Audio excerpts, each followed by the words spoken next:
रूपल जब एक सीढ़ी नीचे उतर रही थी, उसने शनाया की जोर से चिल्लाने की आवाज सुनी, आहान। जब शनाया ने जोर से चीख कर आहान का नाम पुकारा था, वो देख रही थी कि कोई आदमी आहान के सर पर हॉकी स्टिक से वार करने वाला था, मगर आगे जो हुआ वो कुछ और ही था। शनाया और रूपल ने देखा कि जिस गुंडे ने अपनी हॉकी स्टिक आहान की तरफ बढ़ाई थी, आहान ने उस गुंडे का हाथ मरोड़कर 1 सेकंड के अंदर अंदर उसे जमीन पर लिटा दिया था। अब जब आहान ने उन गुंडों के एक साथी को धूल चटा दी थी, तो बाकी सब भी एक एक करके आहान पर अटैक करने लगे। लेकिन आहान, उसके फाइटिंग स्किल्स जिस लेवल पर थे, उसके बाद शायद ही वो चारों मिलकर आहान का बाल भी बांका कर पाते। जब आहान की ये फाइटिंग सीक्वेंस चल रहा था, शनाया और रूपल अपनी पलकें झपकाए बिना ये सीन देख रही थी। शनाया ने आहान की तरफ देखते हुए रूपल से कहा, यार रूपल, मेरा हबी कितना हैंडसम लग रहा है यार, सेम टू सेम किसी साउथ इंडियन फिल्म के एक्शन हीरो जैसा लग रहा है। आहान की तारीफ करने में शनाया इतनी खो गई कि उसका रूपल की तरफ कोई ध्यान नहीं था। उसे कहाँ पता था कि शनाया की कही किसी भी बात पर रूपल का भी बिल्कुल ध्यान नहीं था। रूपल बहुत ही बोल्ड लड़की थी, जिसे ऐसे एक्शन सीन्स बहुत पसंद आते थे।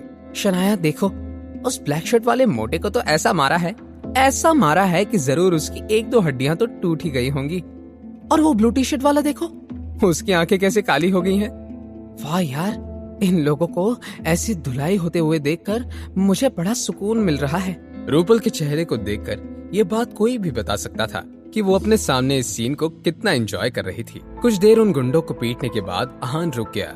आहान ने फिर उस गुंडे का कॉलर पकड़ा और उससे सवाल करते हुए कहा, अब तुम बताओगे कि तुम सब कौन हो और तुम्हें किसने भेजा है? भाई, वो हम लोगों को मनाली से बुलाया था। वे चाहते थे कि इस पते पर आकर हम रूपल गुप्ता को अपने साथ मनाली ले जाएं। और जिस आदमी ने हमें यहाँ भेजा है ना, उसका नाम मैं आपको नहीं बता सकता। वो हमारे धंधे का उसूल के खिलाफ है ना। आहान उस गुंडे के आगे सवाल करने ही वाला था कि रूपल ने पैनिक करते हुए जल्दबाजी में गुंडे से पूछा, मनाली, तुम सबको यहाँ किसने भेजा है? वैसे तो ये बात जाहिर थी कि वो गुंडा इस बात का जवाब देना नहीं चाहता था। आहान ने उस गुंडे की तरफ घूर कर देखा और उससे कहा, तुम बता रहे हो या फिर मैं? हाँ भाई, बता रहा हूँ। वो उसका नाम रजत चौधरी है। वो हमारे मनाली के बहुत ही जाने माने बिजनेसमैन है। हमारे बाकी के साथी प्लाजा बार गए हुए हैं किसी विकी भाई को पकड़ने के लिए। अब मेरे को बस इतना ही पता है भाई।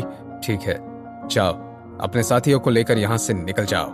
आहान की बात सुनते ही उस आदमी की जान में जान आई और चारों लोग अपनी जान बचाकर भाग गए।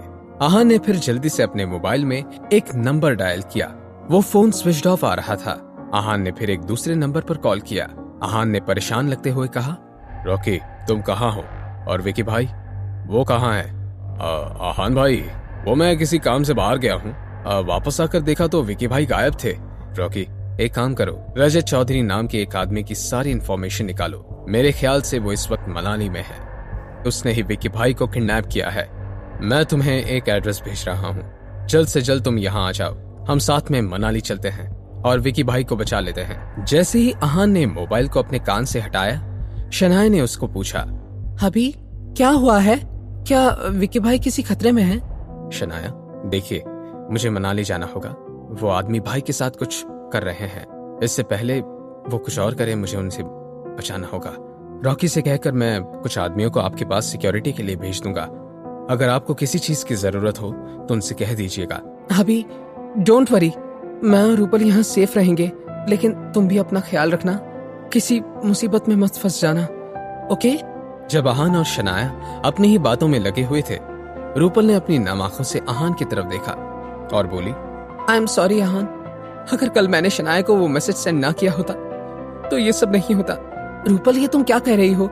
अगर तुमने मुझे मैसेज ना किया होता तो पता नहीं तुम्हारे साथ क्या हो जाता।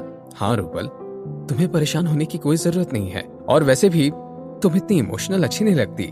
रूपल, तुम ना मुझे डांट लगाती रहा करो, वो तुम्हें ज्यादा सूट करता है। ठीक है जीजू, आगे से इस बात का ध्यान रखूंगी। रूपल ने तो ये बात नॉर्मली कही थी, लेकिन आहान और शनाया ने जब जीजू सुना तो दोनों के होश ही उड़ गए। आहान ने भी हंसकर रूपल की तरफ देखा। थोड़ी ही देर में रॉकी अपने आदमियों के साथ रूपल के घर आ गया। आहान जाने के लिए तैयार हो गया था। जाते हुए आहान ने मिस्टर विक्रम को कॉल करके कुछ लोगों को शनाया और रूपल की सिक्योरिटी के लिए बुला लिया। आहान ने फिर शनाया और रूपल से कहा, आप दोनों ख्याल रखिए, अगले हफ्ते साथ में मनाली आ जाइएगा, मैं आपको वहीं मिलूंगा। आहान बाहर जाने लगा। अपने हबी को जाते हुए देखकर शनाया के दिल में नरमी छा गई।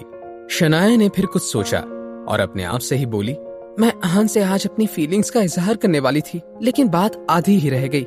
नहीं, मैं हार नहीं मान सकती। आज तो मैं आहान से अपने दिल की बात कहकर रहूंगी।